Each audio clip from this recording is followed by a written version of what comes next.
The waiting was worthy. Ladies and gentlemen, we are witnessing what true gaming is.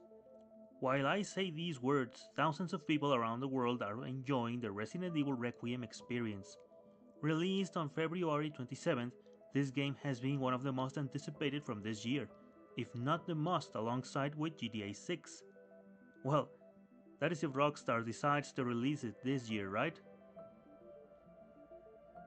Anyway, we are here to celebrate the birth of a wonderful game and the return of the most beloved character on this franchise, Leon Kennedy. Resident Evil's prodigal son is finally home one more time. This new entry on the saga marks what it seems to be the end of an era and the beginning of a new one. Or at least, that's the feeling it gave once I finished it. But be sure about this. The love it delivered to each and every one of us has been one of the greatest in video games industry. Such love for horror and action has reached over 5 million of copies sold since the making of this present video. Creating the hype for a video game represents a hard task for many companies. We have seen plenty examples of failure and success.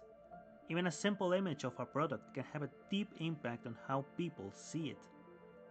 The presentation always counts a lot. It is how you want people to look at you. With its first trailer, Requiem presented us the lovely Grace Ashcroft, an FBI analyst investigating a crime scene in a hotel that ends up in her being kidnapped by someone, involving her in a nightmarish situation where she'll be face to face with hell itself. Requiem for an era, joy to the next generations. If this truly means the conclusion of something, that'll depend on Capcom. For now, let us focus our attention in what we have in our hands, Resident Evil 9 Requiem.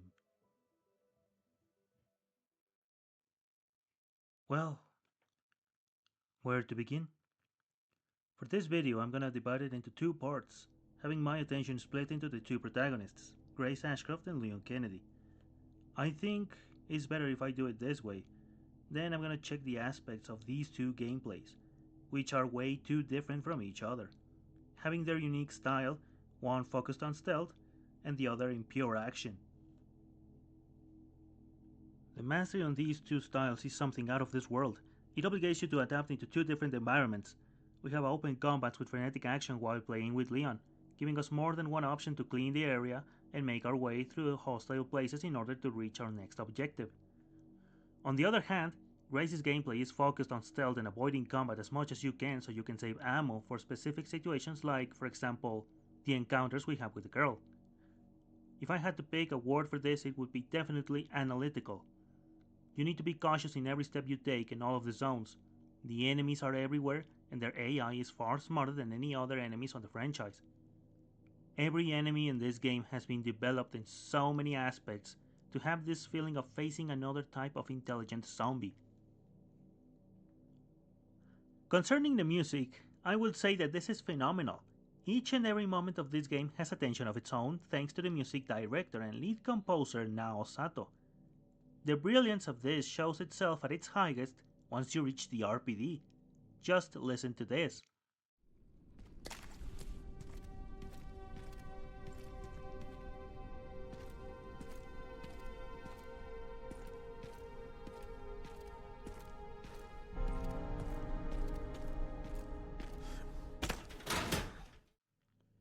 It hits you right in the memories, doesn't it? Music and sound design are a very important part of a horror game, adding that feeling of being there and experience the disturbing things of the environment invading your personal space and twisting your emotions in an instant. The graphics this game has are being powered by the RE engine, and they have proved to be a good nightmare fuel. The details look stunning, and the chaos we make with Leon is gaming in its pure essence. The horrifying things and claustrophobic scenarios we have to walk through with Grace suffocates the player who can do nothing else but to panic and run for its life just to have a moment to breathe and rethink the strategy he has to make to get out of that hell Grace is into. Every little detail is there with a purpose, to banish all kinds of hope you have and replace them with horror.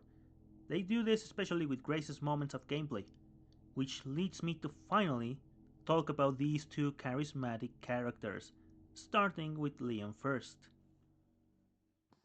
Driving a cheap car, Leon makes his appearance in the streets while the rain falls gently in a night to remember. Following a doctor that answers to the name of Victor Gideon, one of Umbrella's last remnants from its history, unleashing the chaos by infecting several people on his escape while taking Grace as hostage to his hospital to make some investigations about her. Leon's gameplay feels so fluent. Right from the start you can see that he's been improving his skills all over the years, being now stronger and clever than in previous entries, obliterating everything that gets in his way with a new hatchet, which in my opinion has been a tremendous change. You still need to repair it of course, but at least you don't need to go to a save room or pay for it. Now you just have to sharpen it and that'll be enough. The gameplay is filled with action, offering several options to finish your enemies in, let's say, creative ways.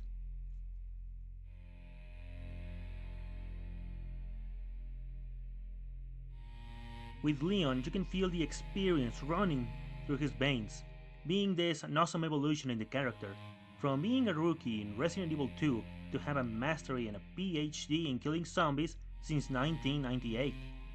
Like I said, the combat system feels fluent. The amount of options we have to disappear our foes is delightful. I remember when I bought the shotgun from the store we have in Raccoon City and made a finisher with it. I don't know if you can do this with other shotguns, but it looks awesome. I think that walking through the ghost of what once was Raccoon City with Leon feels very symbolic. The memories we left behind come back from the ashes in the form of new threats, giving Leon the welcome one more time.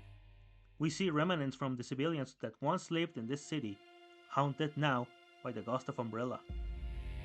Buildings, apartments, stores, houses that once were meant to be prosperous for thousands of families were taken away in the cruelest way ever seen. All this is here to torture Leon, to open his old wounds he had while not being able to save as many lives as he would have wanted to. Leon has been dealing with Raccoon City's memory every single day of his life. Now, he's able to finally give this place the requiem it deserves. Maybe you will hate me for what I'm about to say. Grace Ashcroft was, to me, the best character in this game. Allow me to explain myself. Grace is the perfect example of a survival horror in its pure essence. The first time we see her, we aren't before a character that knows how to fight, always having a shy attitude when it comes to basically the simplest situation. You can see that her personality is nothing but mere innocence, always faced with traumas from the past.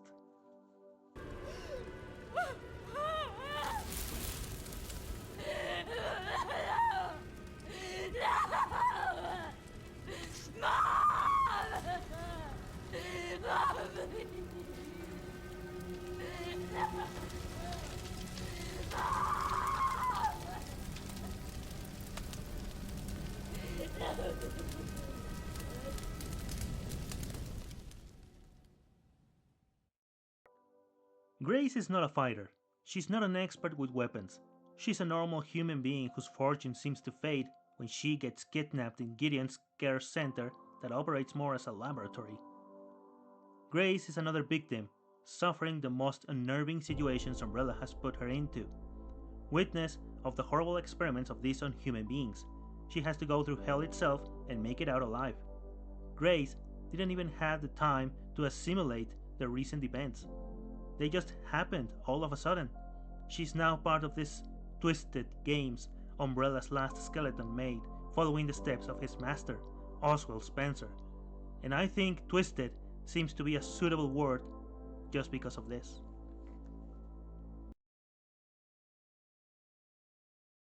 What on earth? Who's there?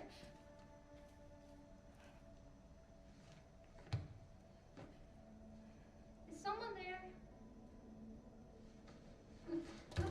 Oh, I'm sorry if I surprised you.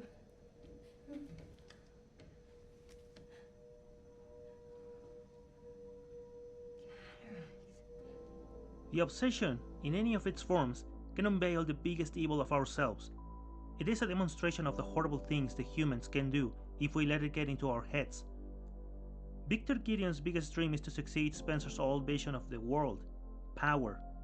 The knowledge he dreams of is nothing but an excuse to obtain pure power.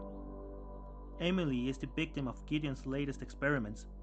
Through the game, we know that she had a friend in the same room, friend that somehow made it out of it.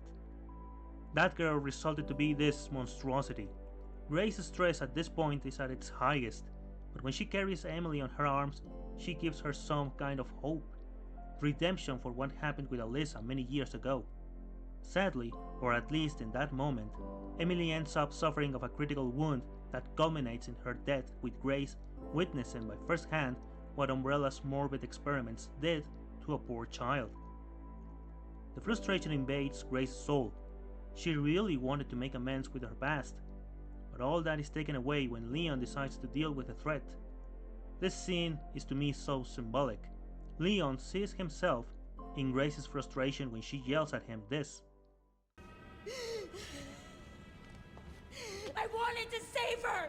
You don't understand. No, I never would have escaped without her. This is all my fault. Again. Look, I get it. Trust me, I get it. But we're still alive. We have to keep going.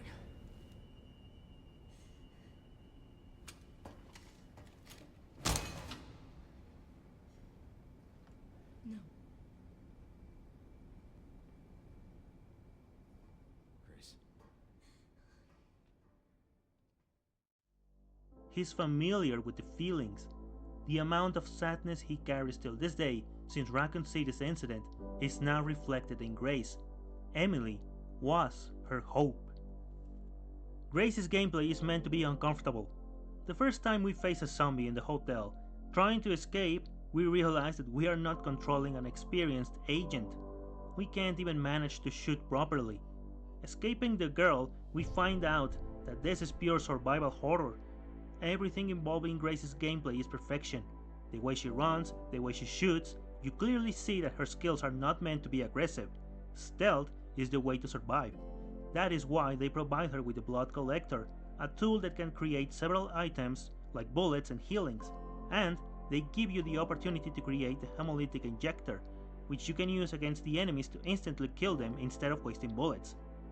This is the way they tell you how you must play as Grace. Nothing but her intelligence and stealth to deal with the zombies in the area.